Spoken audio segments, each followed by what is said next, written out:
morning. I'm Andrew Topf with Investing News Network, and I'm here with John Kaiser with the Kaiser Bottom Fish website. Hello, John, and thanks for joining me. Hi, Andrew. It's great to be here. Great. John, your bottom fishing strategy has made money for investors in the Canadian exploration market. Is there any sense on the bottom of the venture exchange, and or whether investors should be looking at individual stocks?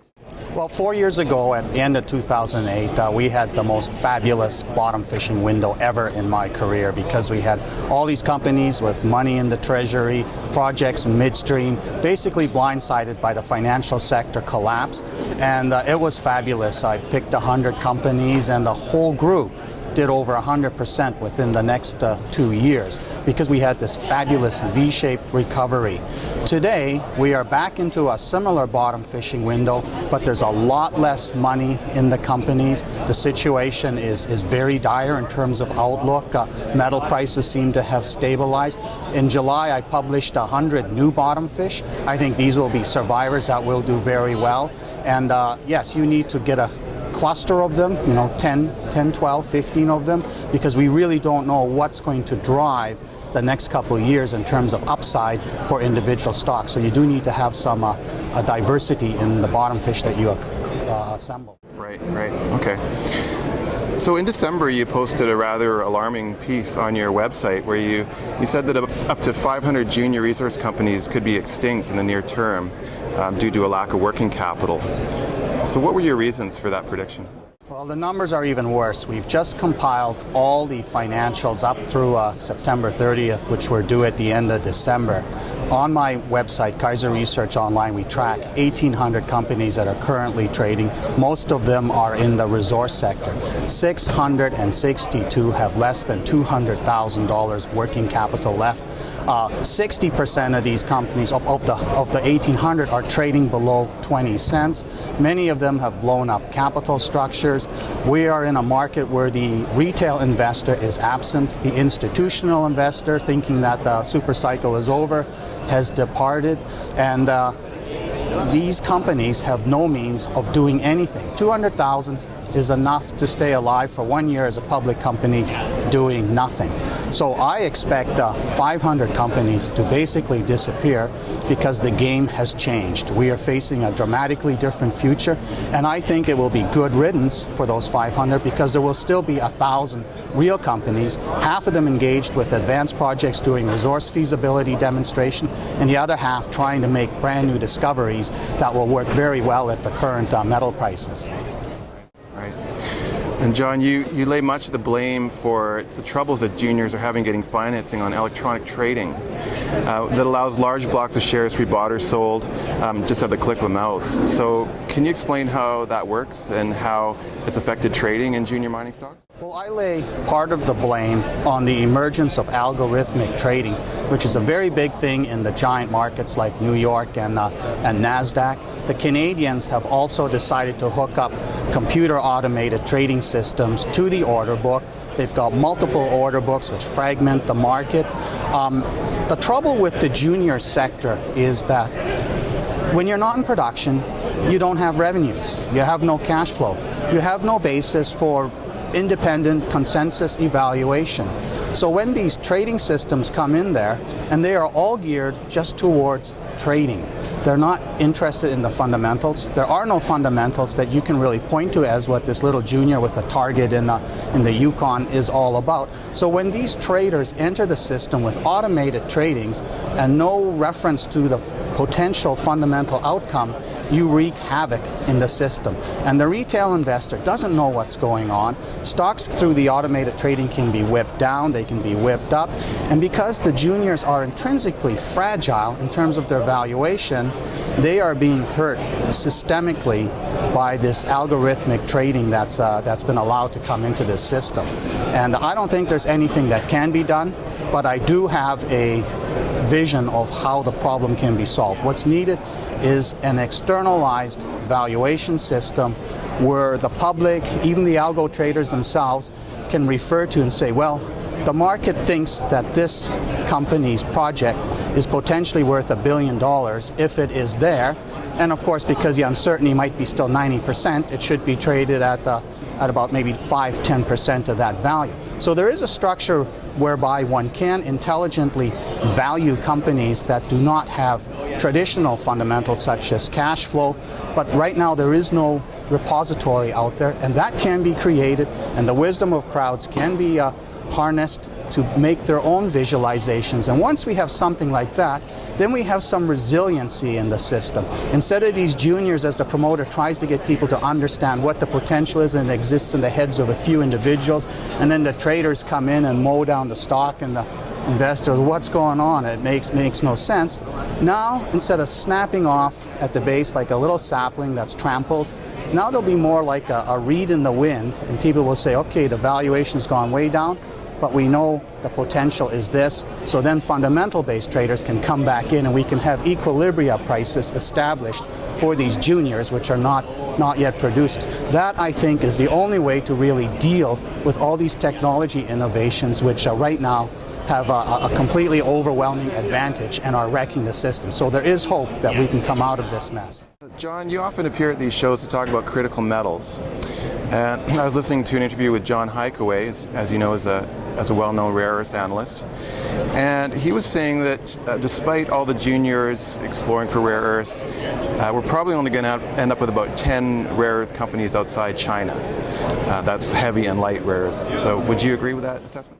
I would say that that's probably optimistic. I would say if we get 4 to 6 rare earth projects, there may be a handful of these smaller types, such as Great Western, which are inconsequential in the grander scheme of things. But I think very large deposits, they will be put on stream. They'll operate for 20, 30, 40 years, especially the ones which have a significant heavy component, such as Quest Rare Minerals and Tasman Metals. These are the kinds where I can see coming into production, becoming long-lived mines. Molycorp's Mountain Passes, they've just cut their planned production from 40,000 back to 19,000 while they wait to see if demand will come back, and that there's a market for this. Linus is also going to produce a lot. It's a tricky situation in the rare earth sector now, because the huge run-up that was created by the Chinese policies in 2011, that has created a lot of demand destruction. Now we're in a tough year where we're waiting for the commissioning of Mount Weld and Mountain Pass to see how well they produce with their process flow sheets. And if they do well, then we know part of the light rare earth problem is solved. And then the next step will be, okay, where are we going to get the heavies from? And China's also interested in that because they have a depleting resource in form of their ion absorption clay deposits. So the 200 that we're looking for, they're gone. That's history. Nobody cares anymore. It's the same thing like with diamonds 20 years ago. We had 200 companies looking for diamonds. Now there's about six left doing that in a serious manner. And I think the rare earth space has gone in the same direction. Okay, it's a good segue into diamonds, because diamond explorers and miners are a particular focus of yours. So what do you see coming up for the diamond market in 2013? Well, the diamond jewelry market has been weak in the past year because of the slowdown in China, the Eurozone concerns, the worries about the American economy. I'm a bull with regard to global GDP growth. I think China has stabilized. It's now going to not have its growth rate decline. It's going to stay where it is, and which means the country's going to keep growing. I think the United States ready to come out of its slump as soon as they deal with the debt ceiling problem. And the Europeans, they have to get their act together. They're helped by China and the United States developing uptrend. So I think there's a robust future for diamonds. The natural diamonds, the supply of that is quite finite. The large deposits are difficult to find. Canada has been well explored. There's a couple projects coming on stream like Gaucho Quay and Renard, Stornoway's Renard in Quebec.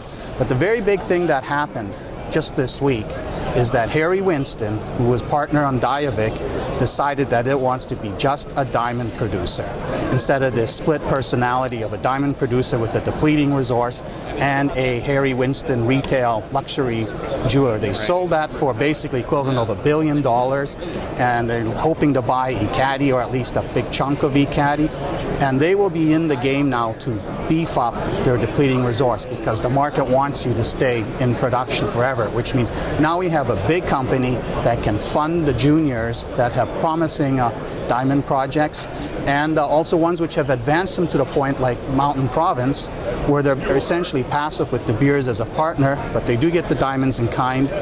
Harry Winston is a no-brainer to acquire Mountain Province and then collect its share of the Gaucho Quay production. And the other bright light out there is Peregrine Diamonds, who were waiting for De Beers to make up its mind as to whether it goes ahead and is committed to spend $38 million on the Chidliak project in Baffin. That is, I think, the most promising future diamond mine in Canada. But I think we're turned the corner in terms of the decline, but it's, again, only a handful of players that are still going to be in this game looking for diamonds. Okay. Now, in terms of investors, a significant issue in diamond companies is the difficulty of forecasting revenue because of how diamond grade impacts the value of a package of diamonds. Because even when the carats per ton are known, there are lots of other unknowns. So, do you have any suggestions for investors? This has been what is the curse of diamond exploration. You know, you drill a kimberlite, you get micro diamond results. We've become pretty good at predicting macro grade based on the micro diamond distribution, even though none of those diamonds are of commercial size. We can estimate the tonnage of the system, but because the value resides in the population of diamonds, which can be a whole mess of different types of diamonds, different subpopulations, and so on.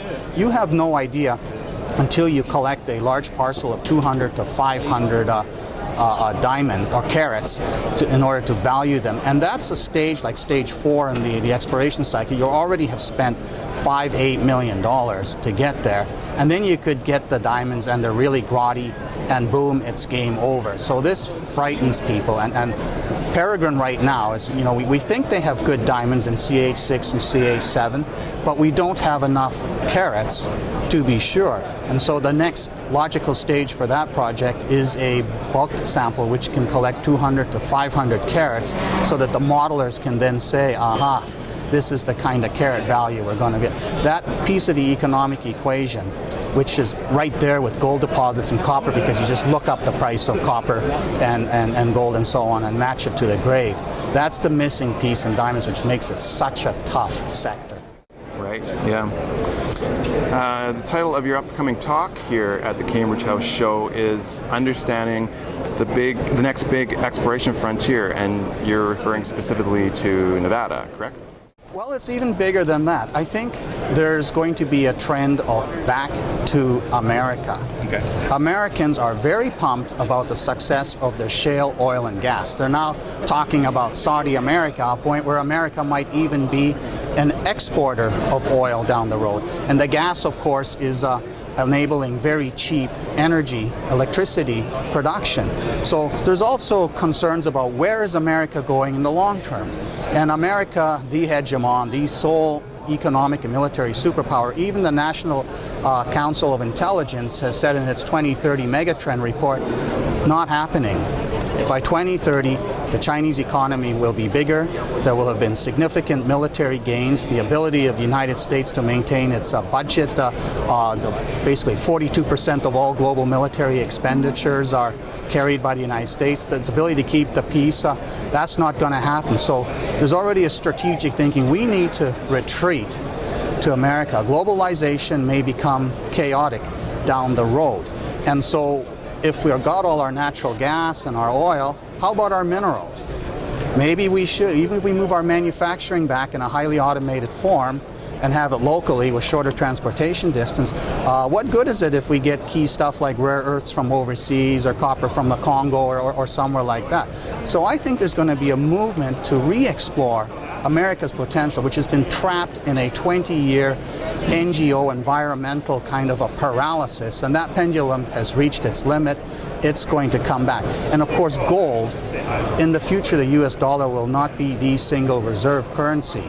So finding another 300 million ounces of gold in America, whether you keep it in-house the way China does by buying it all and putting it in central bank, or selling it to the rest of the world in exchange for other real goods and stuff, that's going to be something that really resonates with the United States. And I think Nevada specifically, only half the gold that's available to be found, the 300 million, has been found. And I expect that all we need is some discovery under the gravel cover or so that tells people, wow, what Barrick and Newmont control, that's not the only places where the other half of Nevada's missing gold is to be found. So I expect that to be the next frontier, even though it has already been a huge frontier several times in the 1800s with Comstock, with of course the Carlin boom emerging in the late 60s. I think we got another boom coming there, and that extends to the larger area of the Great Basin, parts of Idaho, parts of Oregon, parts of Utah, and well, I think that's the way things are going to go there. Another Nevada gold rush, perhaps. Yes. Okay.